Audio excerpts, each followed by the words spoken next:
সম্মানিত শুধু জাতীয় পতাকা আমাদের চির অহংকার, আত্মসম্মানের নিত্য প্রতীক। এখন প্যারেড কমান্ডার এসআই জনাব মোহাম্মদ তানভীর ভূঁইয়া এর নির্দেশনায় জাতীয় পতাকাকে সম্মান প্রদর্শন করা হবে।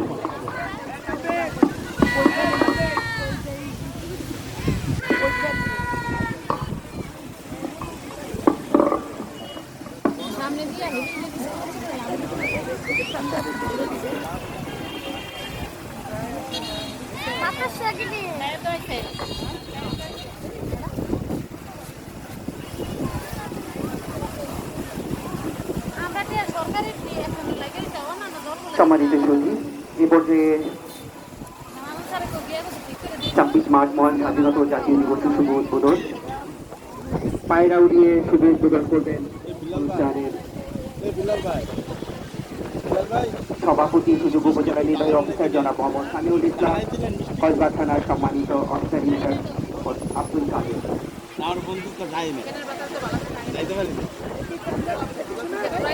আমাদের মাঝে উপস্থিত হয়েছেন এবং আসন অলঙ্কৃত করেছেন উপজেলা প্রকৌশলী জনাব কাজী মাহমুদুল্লাহ, স্থানীয় সরকার প্রকৌশল অধিদপ্তর কসবা ব্রাহ্মণবাড়িয়া।